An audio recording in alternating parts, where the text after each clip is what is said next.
А нам потом опять драться за каждый лишний килограмм. Досмотрите это видео до конца, и вы узнаете, что придумало таджикское правительство и что возмутило местное население. Подписывайтесь на наше обновление и точно будете в курсе всего самого актуального. В 2021 году Таджикистан увеличил экспорт отечественного угля почти в 10 раз, сообщил на пресс-конференции в Душанбе глава агентства по экспорту Шавкат Бабазода. По его данным, в прошлом году было экспортировано в соседние страны почти 30 тысяч тонн угля.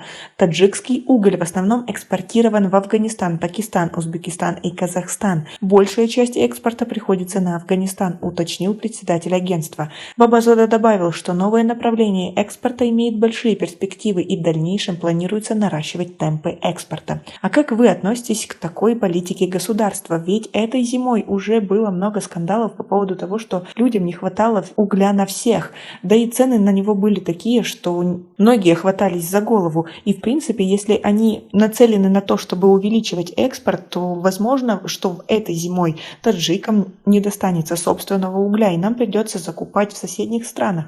Скажите тогда, зачем мы его в таких объемах продаем, если потом придется все же покупать? Как вы к этому всему относитесь? Свои ответы напишите нам, пожалуйста, в комментарии. Что касается добычи угля в стране, то по данным статистики за 11 месяцев прошлого года она составила свыше 1,9 миллионов тонн. В ведомстве уточнили, что внешнеторговый оборот Таджикистана в 2021 году составил более 6 миллиардов долларов. По сравнению с 2020 это больше почти на 40% или на 1,8 миллиардов долларов. Что касается экспорта различных товаров, то он также вырос и составил более 2 миллиардов долларов, а это больше в сравнении с 2020 на 52% или на 742 миллиона долларов. В экспорте товаров лидируют продажи драгоценных и полудрагоценных металлов, минералов и концентратов, а также хлопковолокна. Что касается импорта товаров, то и тут заметный рост. Всего импортировано продукции на сумму 4,2 миллиарда долларов. Таким образом, за год закупки выросли на 33%, почти на 1,5 миллиарда долларов.